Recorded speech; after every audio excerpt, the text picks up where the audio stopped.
Hello and welcome to the RoomEscapeArtist.com 2020 Golden Lock live stream announcement.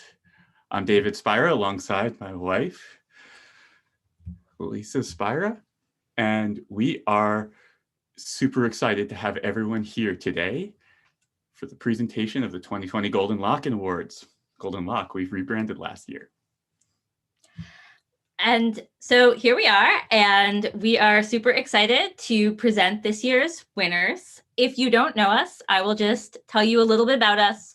We've been covering the escape room industry since 2014. We write tips for players, tips for designers, industry commentary, and reviews of escape rooms. We have played and reviewed many, many escape rooms over the years. We also run a whole bunch of events, which we'll talk a little bit about today. Yeah. So since 2014, we have played about 870 escape games and reviewed almost as many. We've played in 13 countries, 28 US states, and typically we play about 200 games a year. This year was a little bit different. We played 34 physical escape games this year. But we played a ton of digital games. And what we found is, especially with the physical games, but really with all of them, we played a very high density of high quality products. So that's what we're here to celebrate. In a year that was generally not so great, we want to go and celebrate the things that truly were. So without further ado, we also want to remind you that you can ask us questions. This is a first for us in a Golden Lock live stream. We have PG Law here. She was the Recon Q&A host, and she is the host today for the Q&A portion. So type your questions right into the YouTube chat, and PG will be asking them after we finish the awards.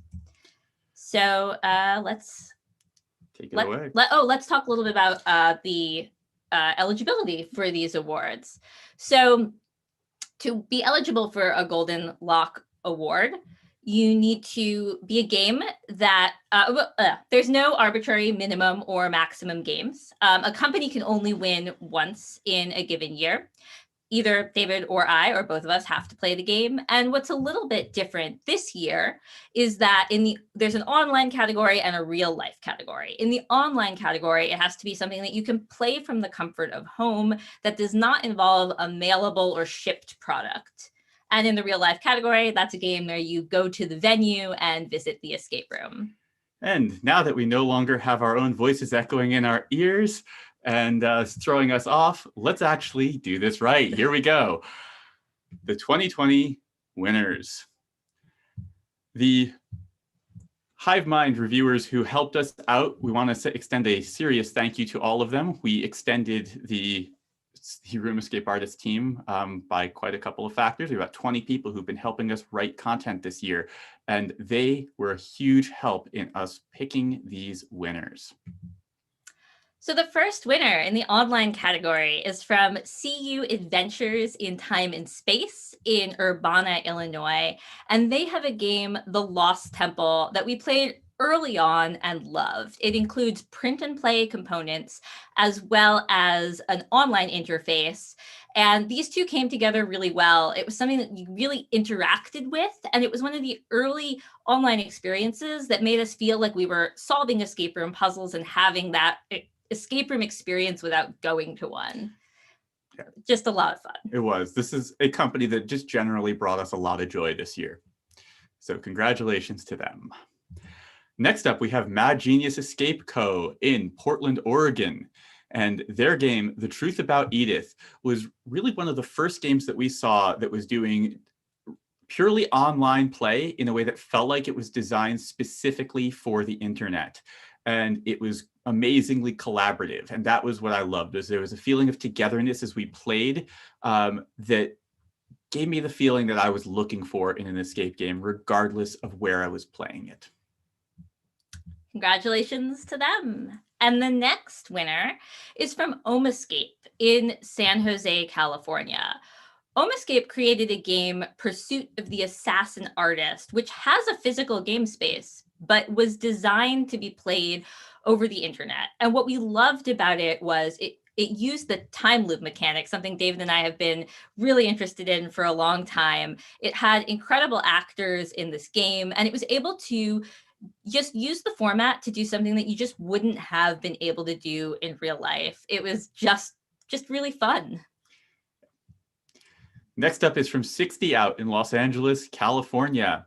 60 Out's game, Miss Jezebel, was hilarious and raunchy. And we had been expecting to play this in real life in March before, everything shut down.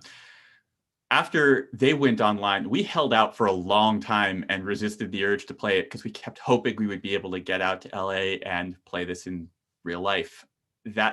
When it became clear that that wasn't happening, we dove in and played digitally and had so much fun. This is a adults-only game, and the more you are willing to embrace the humor of it and add to the humor of it, the more fun you and your team are going to have. We've also been told by multiple people that the physical version is noticeably different from the online version. So if you've played one, the other might still be a fun time for you. And hopefully one day we will get to play the in-person version. Still plan on doing that. Congratulations. The next winner is from a company called Project Avatar in the Ukraine. And they designed something that was just bonkers. It's called Avatar Stalker, and it's kind of feels like a video game. You have this silent avatar who communicates with you, although they don't talk, and you are searching around and finding and collecting things in this huge game space. It has these super funny characters. It was just really weird, and we loved it. Yeah. I got a little motion sick playing, and as a general rule, anything that I got a little motion sick playing didn't get an award. I loved this game so much I didn't care. It was so much fun. Next up is Improbable Escapes in Kingston, Ontario, Canada. It's a company that did a brilliant job of adapting many of their physical rooms to online play. But the one that really, just blew us away was their most recent game, The Hot Chocolate Incident.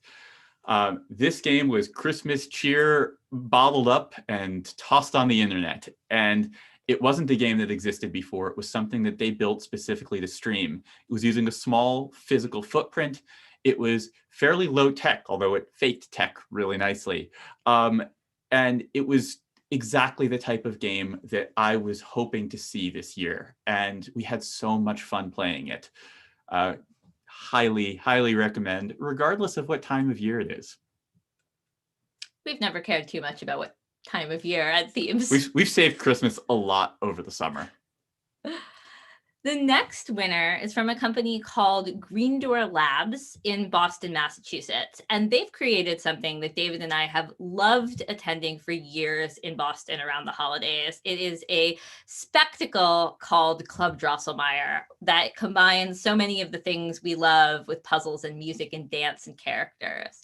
And this year, they created an online version of Club Drosselmeyer, and we loved Club Drosselmeyer 1943, which let us solve these puzzles with our friends and interact with the characters over the phone and through a radio show. The tech behind this was customizing our experience, and it all came together in a frenetic way, but it was just super fun. And that frenzy is really that was the essence of Club Drosselmeyer in the first place. And that game, although it was an event in December, is available to continue to play printable components with the radio show. Next up is Emergency Exit from Greater Manchester, England.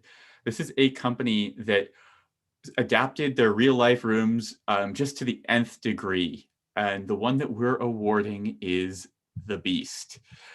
The Beast is a combination of two of their rooms where they seem to have taken what they feel are the best of both worlds and blended them together.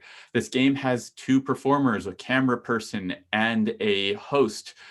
They are magnificently worked into the story, and they did some crazy things with effects and just storytelling and world building that made you feel like the horror was traversing the internet into your home.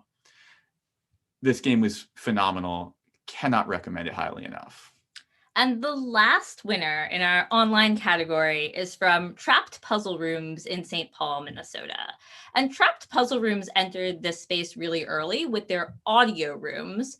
And the winner is Super Squad. And what we loved about Super Squad was that they were using the audio format to its fullest, letting us do things. It solved these situational puzzles that you can't build in person because, I don't know, gravity and superpowers and stuff like that. And the game master was willing to go where we wanted to go and improvise along with us. And that just made it truly a hilarious, fun playthrough.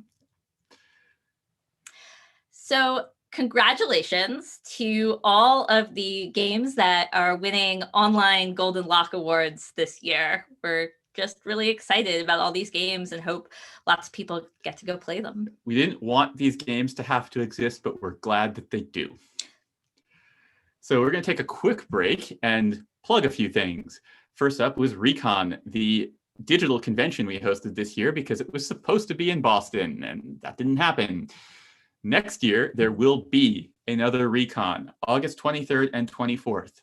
Will it be in real life? Will it be online? Will it be both? Who knows? We're planning for all contingencies because the world is requiring us to do so.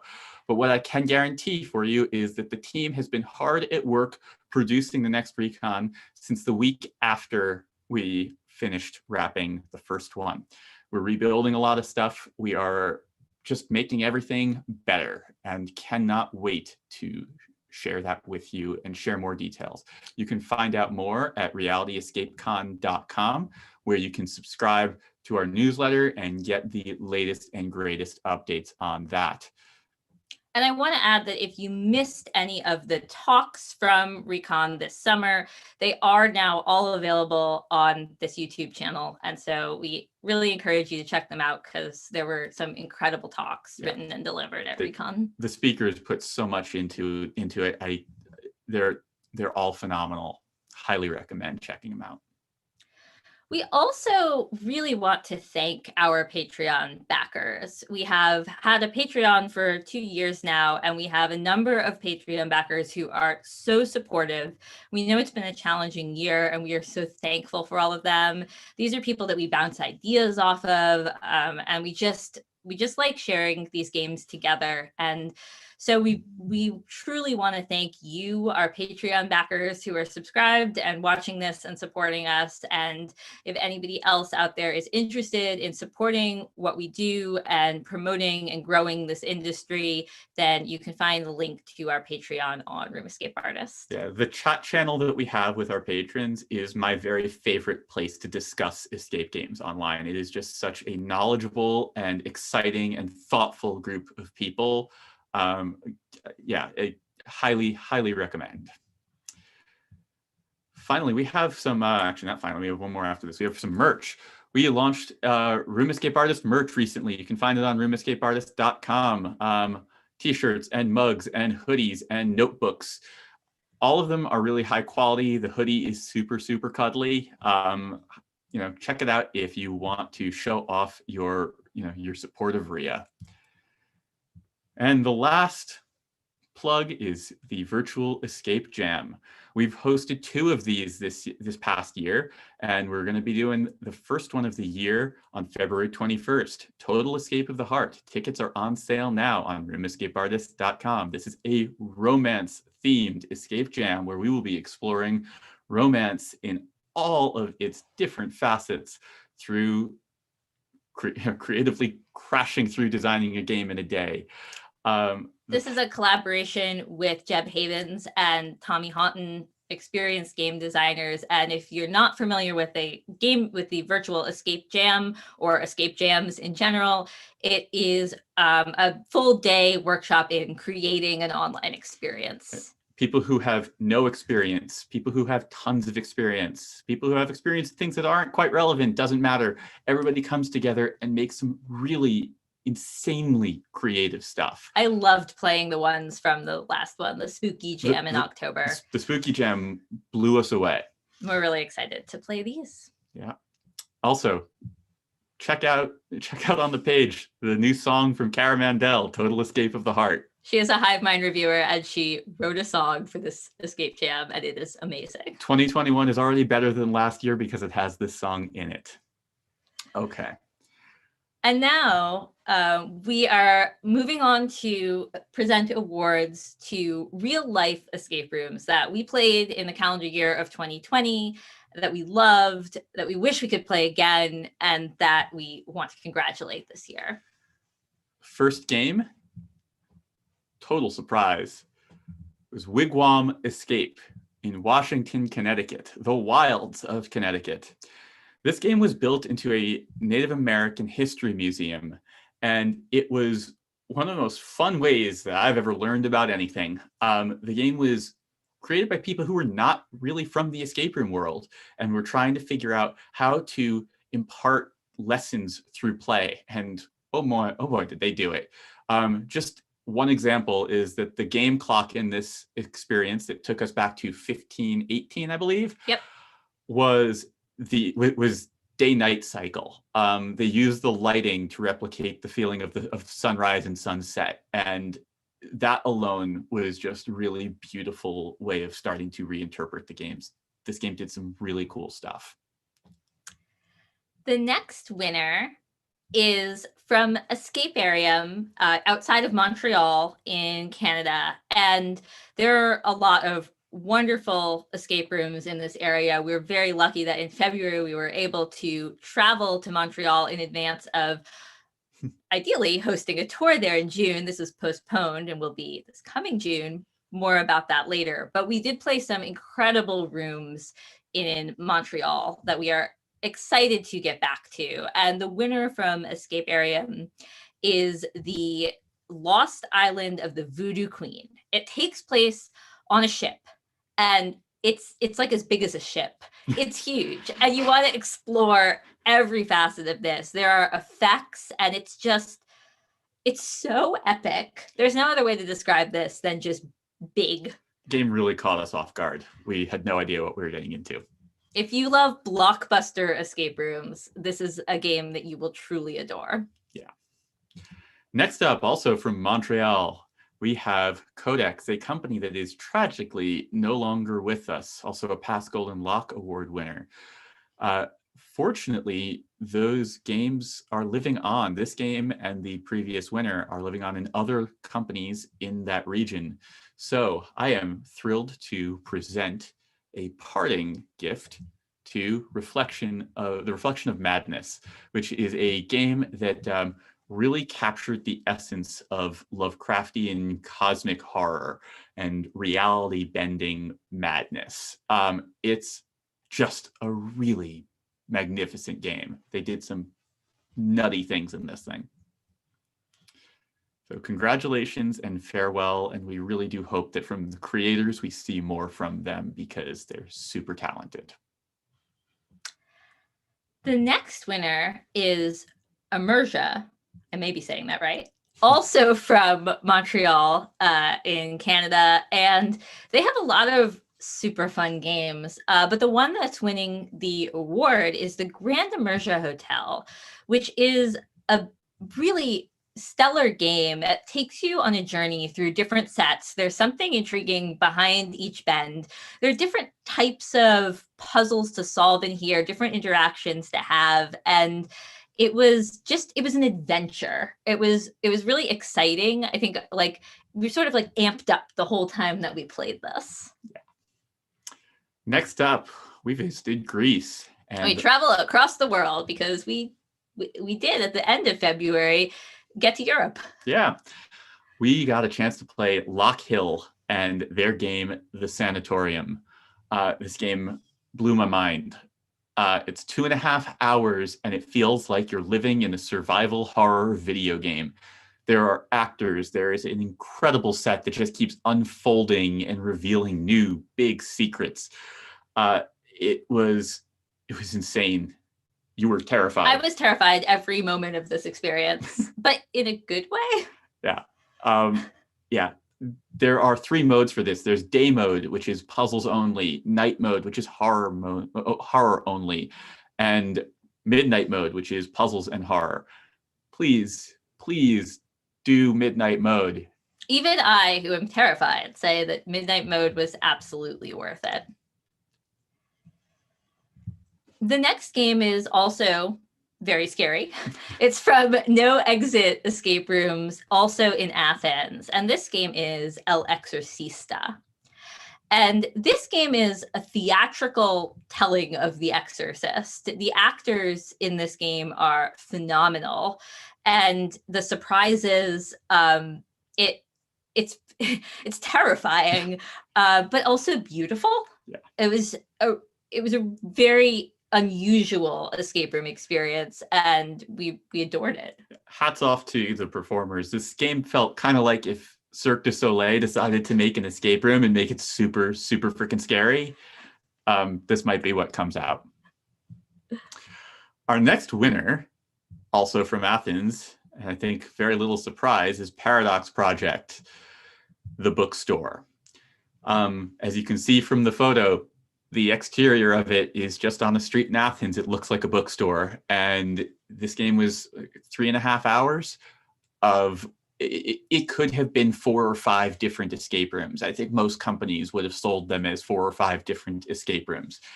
There were just layers of reveals, and it just kept building on itself.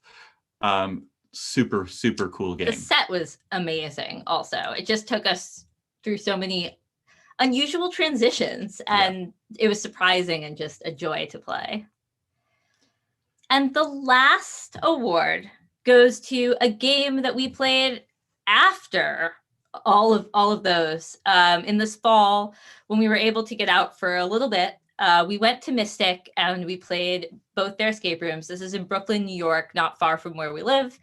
And the game that is winning the award for Mystic is Ghostlight.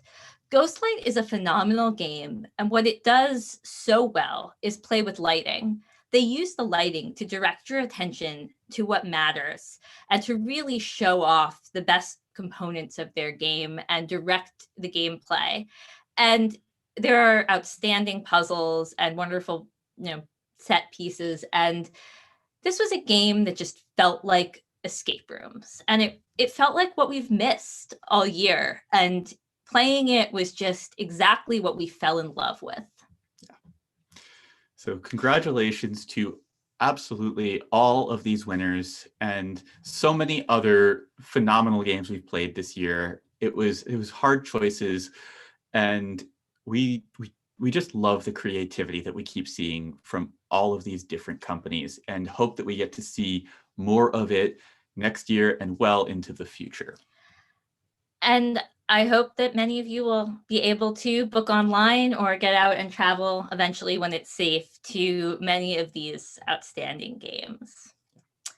We have a couple more things that we want to share, and then we will move to Q&A. So I will remind you, if you have questions, I have no idea if you've asked them, but you can keep writing them, and they'll be asked shortly. But we have a new project that we're going to be launching next month, and that is the Reality Escape Pod.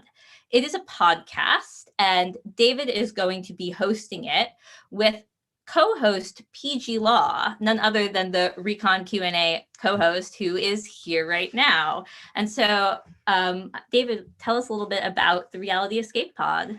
Yeah, so the Reality Escape Pod, I've wanted to make a Room Escape Artist podcast for years. I've actually had a couple of false starts until I really figured out how I wanted to do it. And for me, it was the kind of finding PG, because Lisa loves producing our written content, doesn't love the audio format. It's true. And PG and I got together and started to brainstorm, and we decided we wanted to do something that really expands and interconnects the immersive gaming world a little bit more. We want to cover things that range from escape rooms and to ARGs, to video games, to tabletop games, and even reality show game design, a thing that PG knows a little bit about. We've already recorded a few episodes, and we're working on kind of getting a little deeper into season 1 before we start to release. But really, our hope is that we can bring in lessons from other parts of the gaming world to the escape room world, and also spread the love of escape rooms to all sorts of other corners of the gaming universe. So that's what we're going to be working on in 2021. And now we have PG with us. Hi, everybody. Is it on? It is. Welcome.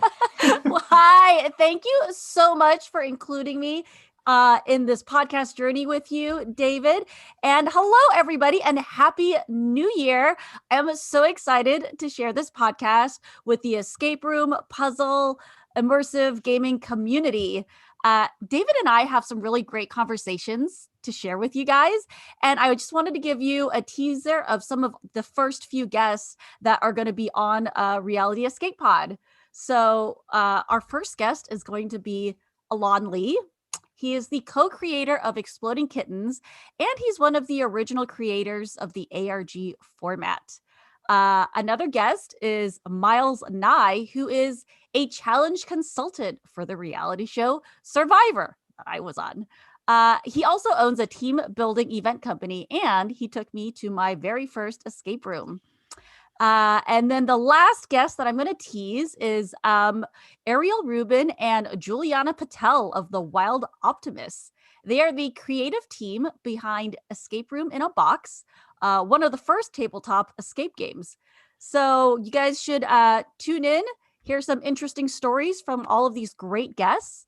And we will also be having exclusive content just for the Patreon backers. So make sure to become a patron of Room Escape Artist and support our work. And now you've got even more perks, so you got nothing to lose here.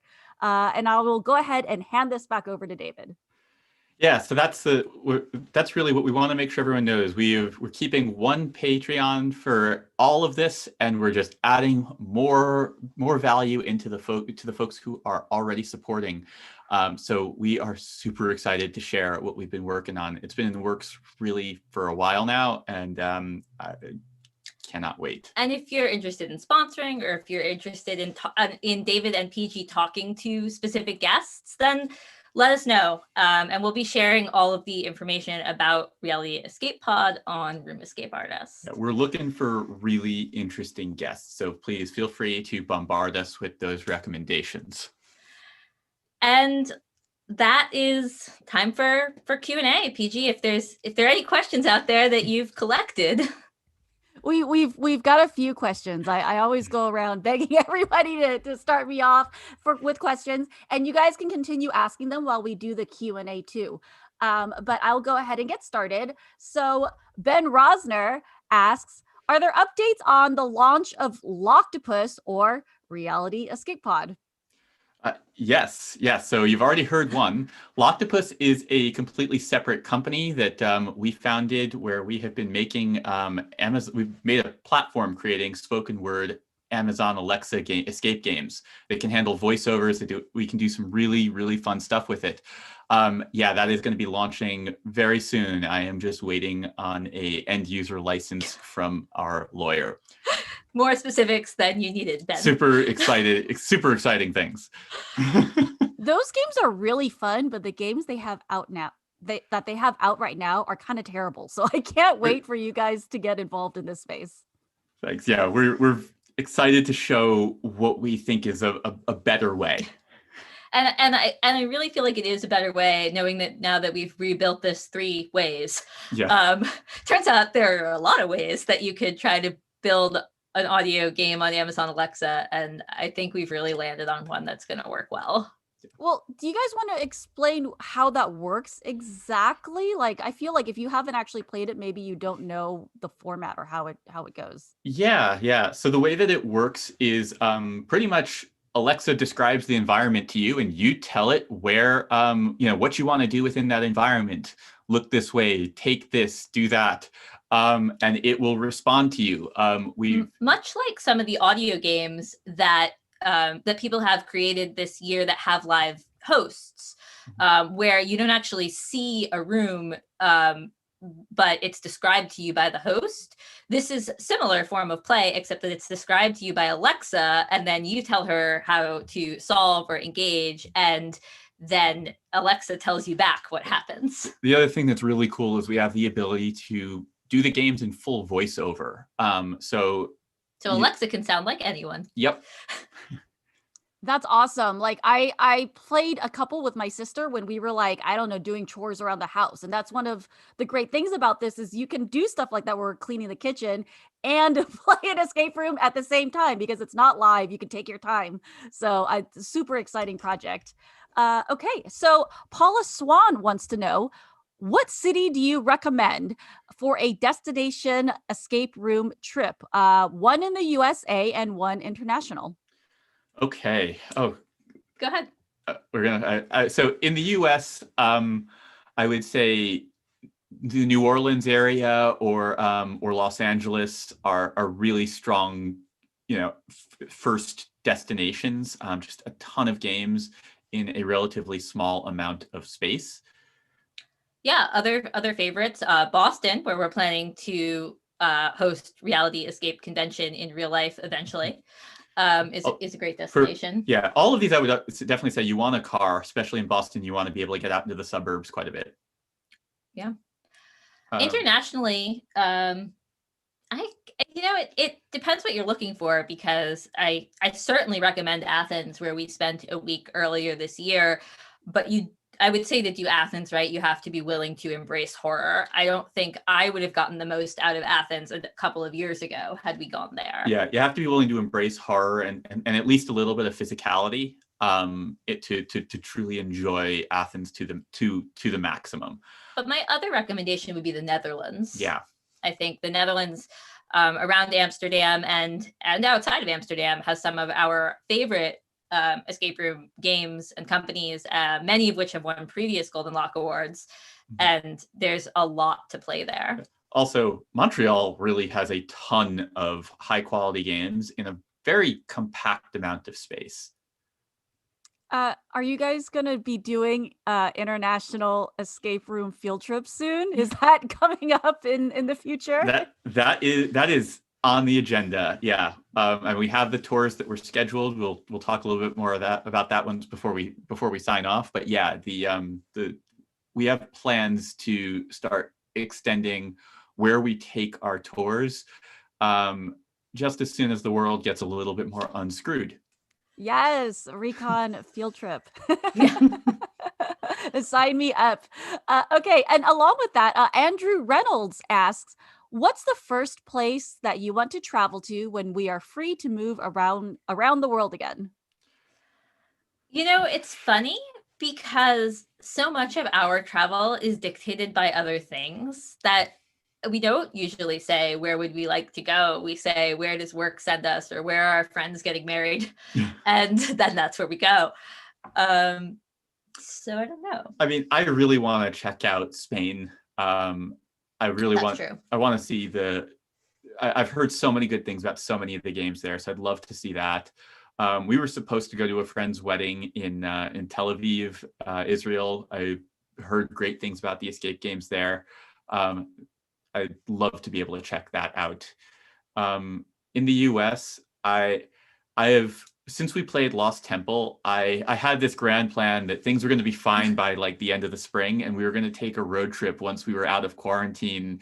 This is last June, and we were going to take a road trip out to like the Illinois area and check out CU Adventures and see some of the other stuff in Chicago. That obviously didn't happen. Didn't have a firm grasp on the trajectory of things. Yeah. And you were supposed to come to LA too. We were supposed to come to LA, and we would love to get back to LA. Yeah. Always love to get back to LA. Okay. This next question is from Darren Miller. And he wants to know, where is David's matching bow tie? David's matching bow tie is lost somewhere in our clothes that we can't find all of our dress clothes right now because 2020 rendered them useless, and somewhere is David's bow tie. Yeah. But it's really cute, and it is an orangey color, and it matches my hairpiece bow tie. Yeah. It's okay, so it does actually exist. It actually exists. It actually exists. These were a gift from Teresa Piazza, and we love them. And if you have seen our avatars in escape room Slacks and Discords, we at times have these avatars with the hair bow and the bow tie on, and now they are physical items. Oh my God. We need to get some more. This is where I feel like the next Patreon money is going, is more matching of bow tie sets. Okay. Danny Butler asks, do you have recommendations for stellar puzzle hunts? Okay, Puzzle Hunt. So that is really interesting because Puzzle Hunt, it has a rainbow of range in terms of intensity and difficulty. If you are brand new to this, I would strongly recommend just simply starting with Puzzled Pints, Pints, which, prior to all of this, were a monthly free gathering in local bars all around the world, where people from the Puzzled Pint community create puzzles, and they're just, they're usually on a theme for that particular evening. The Puzzled Pint website has an entire catalog of every puzzle that they have ever put out. That's a phenomenal place to start to get a feeling for how puzzle hunts work, learn the core mechanics, learn how you work with the various ciphers and things that are just normal in this. On behalf of the Hivemind reviewers, I would like to recommend Boxeroo's puzzle hunt. And Boxeroo is an escape room company in Boston, and their puzzle hunt is called Colby's Curious Cook-Off. So I was like, it's something alliterative. That's very cool. I love alliteration. Anyway, and this is one of my favorite Hivemind reviews that we've published this year, because all 4 or 5 people who wrote, and Peachy, did you write on that one? I did. Okay. I did. I thought so. Had different experience with puzzle hunts, and they all loved it for different reasons. And I think I didn't play it yet. What we hope to, and we've heard that it is phenomenal. It's actually one of the few games this year that we really wanted to play and we didn't find the time to squeeze in. The other thing I would strongly recommend is Dash, different area, same hunt, another international puzzle hunt that gets adapted annually to different locations. And they have some really great stuff. That's a step up, I think, in complexity. And then of course, if you want to play in the big leagues, the MIT Mystery Hunt is coming up in a few weeks. That one is going to be purely online this year. Just bear in mind, if you are new to the MIT Mystery Hunt, it punches hard. It is a heavyweight competition. The first year that we had participated, one of our friends who brought us into a team had very wisely told us that if you just substantially contribute to the solving of any one puzzle for your first year, that's a win. And bear in mind, the mystery hunt puzzles, there's usually like 150 to 200 puzzles. So just contributing a little bit to one in your first go is victory, to give you a sense of level of complexity there. I've heard there's also so some of the ones that I played also was the Pixar puzzle hunt that launched a few weeks ago. These are probably a little bit more beginner friendly because I'm pretty new to these. I thought that one was really cute. And I would also like to recommend at the start, I think back in like spring, for Alania, there was, and I think one of our, Matthew Stein, I think helped contribute to this, one of our Hiveminders.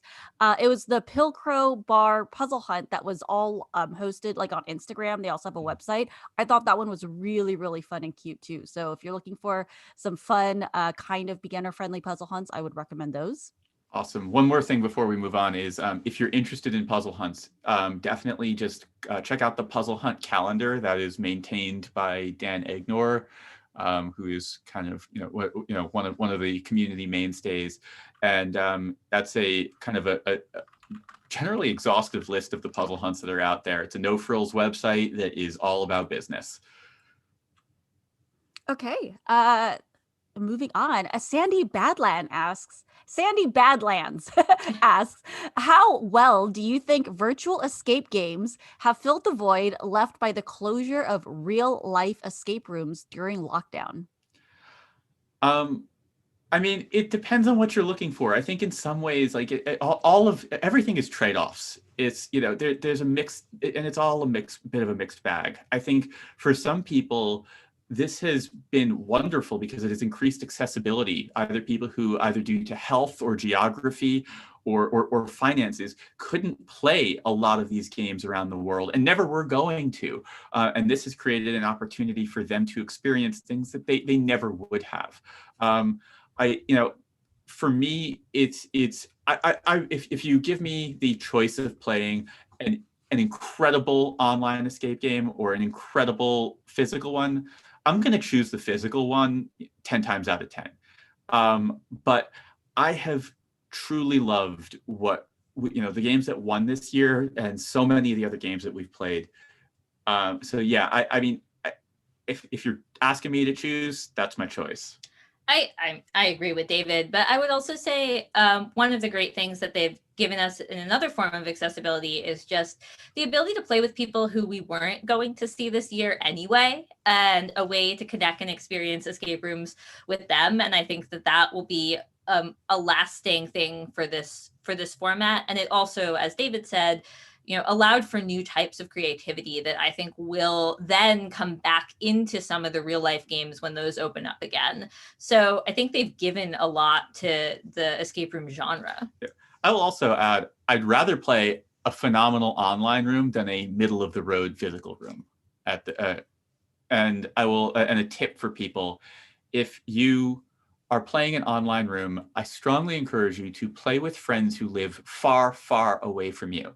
And not friends who live down the block, because then it just feels like, oh, we should be playing together. We should be doing something in real life. But if you play with people who live far away and you weren't going to see them anyway, then it kind of feels more like a bonus. It's found time. It's an experience you wouldn't have had, not kind of like something that is a little bit lesser than what you're used to with your local friends. I will say for me, it's actually, I've been able to do more rooms than I normally would have, because my normal team has done almost every room in like a 20-mile radius where we live. And so this way we're able to experience rooms from all over. So I think that's been great. James Cobalt asks, will we see more more golden lock categories in the future, like audio games, VR escape rooms, etc.? Oh, and he says it's less of a question and more of a nudge. I think that one of the great things about the Golden Lock Award is that the rules are defined as we go. And when we first started this, we thought, well, we should have an award. Well, how many rooms should win it? Well, it doesn't matter how many rooms win it. However many we think should win it right now will win it. And next year, it doesn't have to be the same. And so when we were thinking about it for this year, thinking, what should we do with this? We should have an online category. Online rooms should win it. How many should win it? However many we think should win it. And I think that is our approach moving forward as well. I also want to say, we don't like to subdivide things into genres very often, because everything it's especially with the level of creativity we see from this community, it's always blending and breaking and going in different directions. And I think a lot of genring just in general doesn't really matter what medium. It's a lot of people feel the need to call things a thing.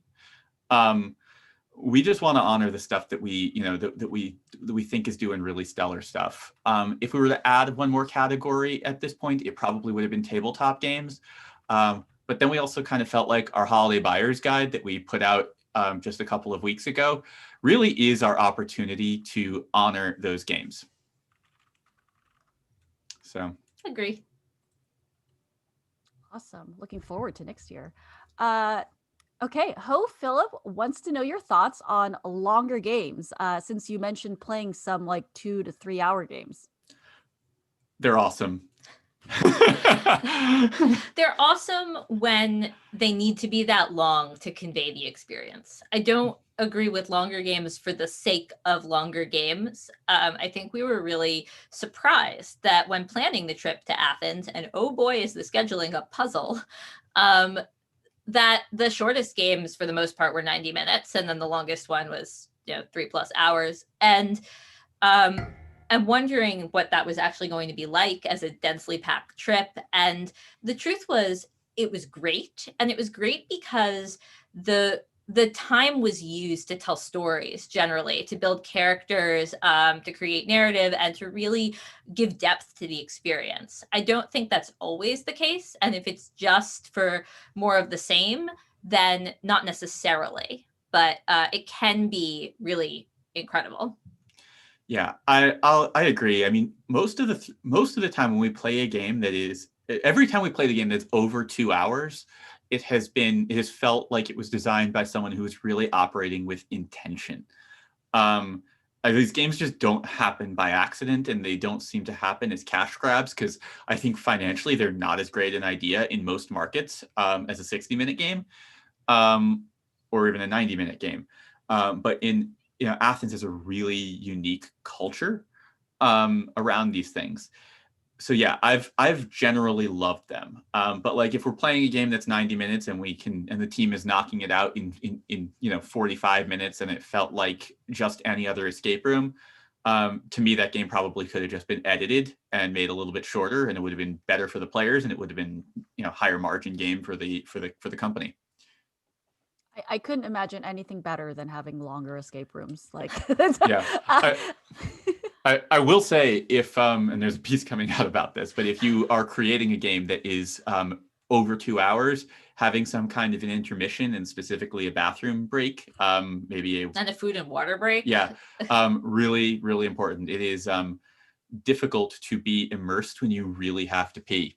David really did write a post about this. It really will come out soon. Would you have to solve like a puzzle to get access to the bathroom and like the food area? We have not seen that yet.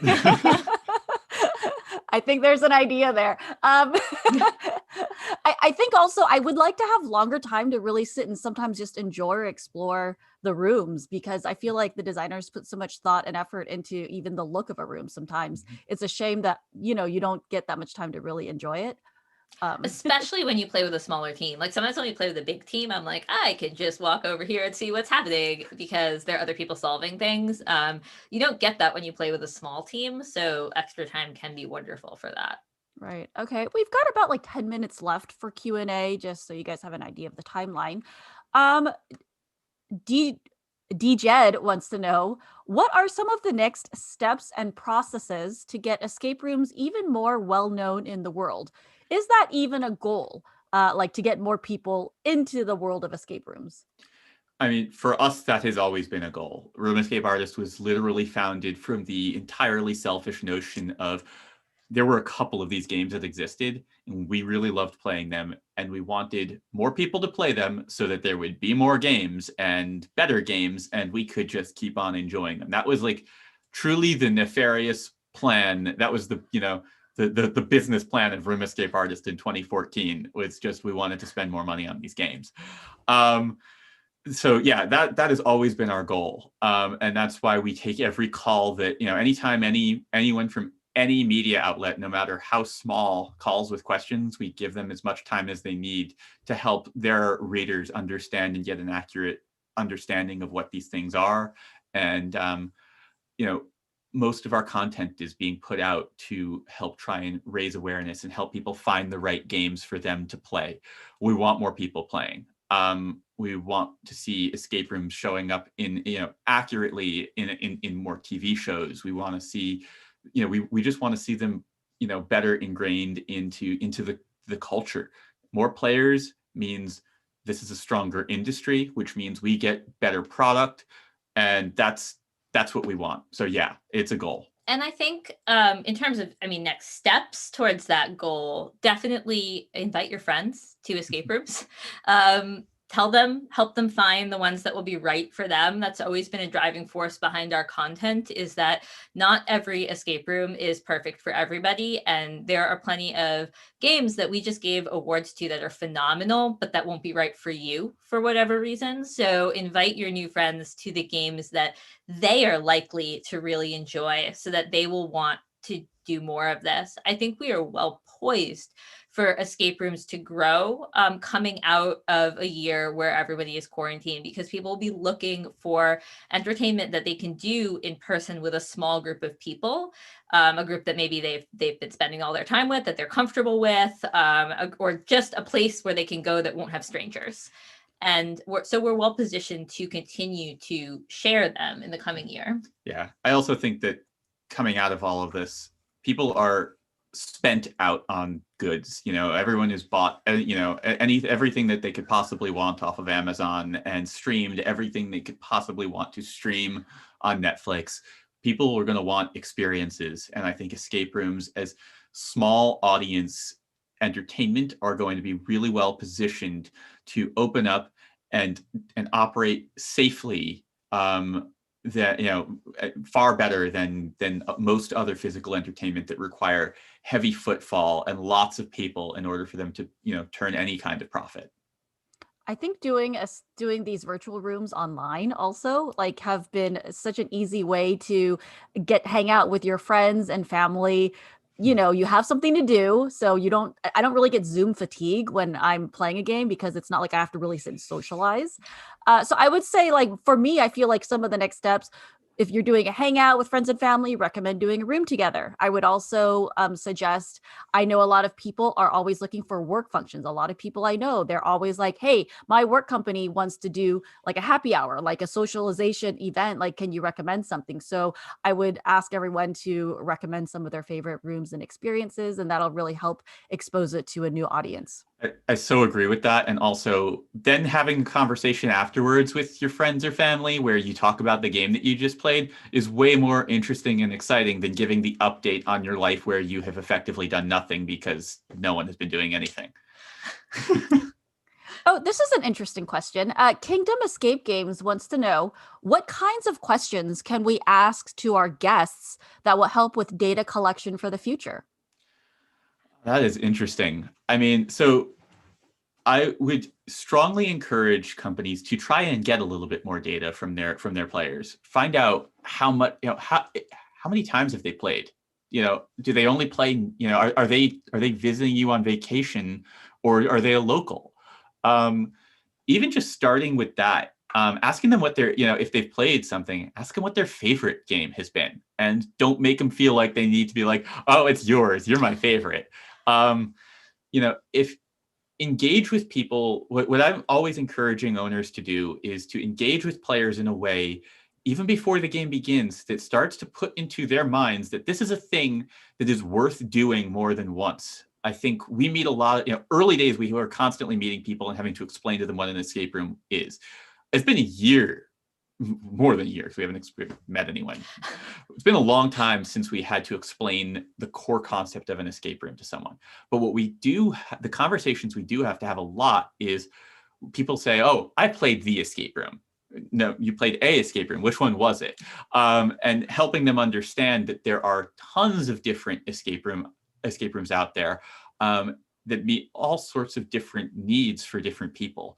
And so that's really what I would strongly encourage, is gather data that you can use. Even just segmenting your contact list collection between locals and people who are traveling, that can be helpful for you. But beyond that, trying to help grow the idea that these games are worth playing repeatedly.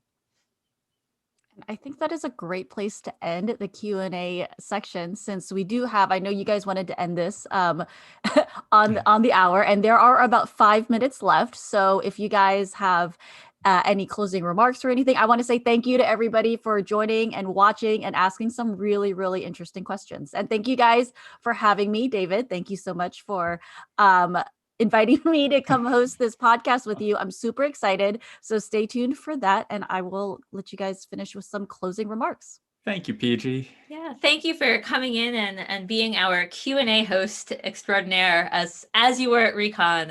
It was great to have you back for this. Thank you to everybody who asked us questions. Yes. So, all right. We did want to talk a little bit about the tours. Yes, we did. Let's do that.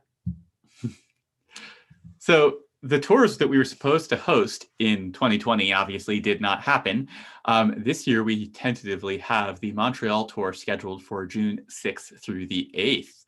And many of the winning games that won this year and last year will be on this tour.